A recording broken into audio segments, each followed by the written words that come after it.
Querida iglesia, queridos amigos, un buen día para todos. Estamos felices de poder seguir compartiendo de estas reflexiones del Reavivados por su palabra. Hoy nos centramos en el libro de Amós, el capítulo 6, para poder compartir y reflexionar sobre algunos versos que menciona la Escritura. Quiero llevarte de inmediato allí, a esta escena en donde se anuncia la futura destrucción de Israel.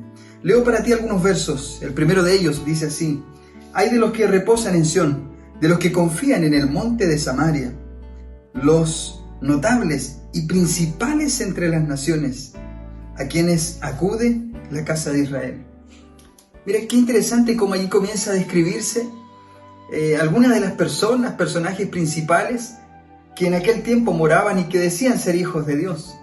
Mira cómo sigue diciendo allí el capítulo 6 y describiendo cuál era la actitud de estos que decían ser hijos de Dios. Duermen en camas de marfil y reposan sobre sus lechos. Verso 5. Gorjean al son de la flauta e inventan instrumentos musicales como David. Verso 6. Beben vino en tazones. Verso 7.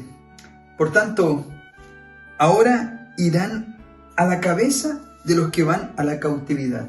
Y mira cómo termina el siguiente verso. El verso 8 que quiero compartir contigo, pues aquí se encuentra quizás la parte más principal de este capítulo.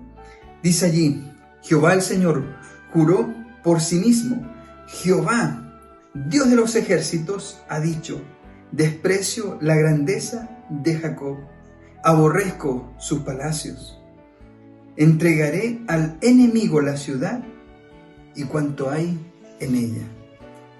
Es interesante darnos cuenta de cómo el pueblo de Dios, este Jacob del cual se describe, este pueblo que representaba la descendencia de Dios, de los hijos de Dios, cómo llegaron a tener una conducta tan despreciable por el Dios que les había creado, cómo llegaron a ser aborrecidos por Dios.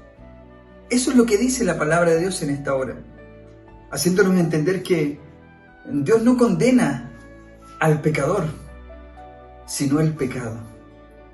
Y queridos amigos, quizás dentro de este capítulo los versos que nos llevan a reflexionar tienen que ver quizás con lo que tú y yo podríamos describir justamente con aquel volverle la espalda a Dios. A estas alturas, el pueblo de Dios se había olvidado de su Creador. Estaban allí mezclados, ¿cierto? Estaban allí compartiendo las mismas costumbres de aquellos pueblos paganos, al punto que habían olvidado su propósito aquí en la tierra, al punto que se habían olvidado de ser luz para las naciones. Y allí entonces simplemente vendría en un futuro la consecuencia de sus malos errores, de sus tristes decisiones. Querida iglesia, queridos amigos, tú que estás allí del otro lado de la pantalla, pues yo quisiera invitarte en esta hora para que de esta historia, que tú después puedes analizar, tú puedas sacar ya una gran lección. Y es la que tiene que ver con que mientras nosotros vamos caminando lejos de Dios, nunca hallaremos un sentido de felicidad para esta vida. Que aprendamos hoy de la lección de este capítulo, que nos recuerda que si Israel seguía en esa conducta, llegaría la consecuencia de la destrucción para ellos. Queridos amigos, Dios nos ofrece maravillas, Dios nos ofrece grandes bendiciones, siempre y cuando tomemos la decisión de ser fieles y leales a Él. Que Dios te bendiga, que Dios te acompañe y que en este día tú puedas renovar tu pacto con Dios y decir: Señor, ayúdame a aprender esta lección del pasado y como ahora parte del Israel espiritual, ayúdame a ser leal a ti hasta que tú regreses. Que Dios te bendiga y que junto a tu familia tengas un hermoso día.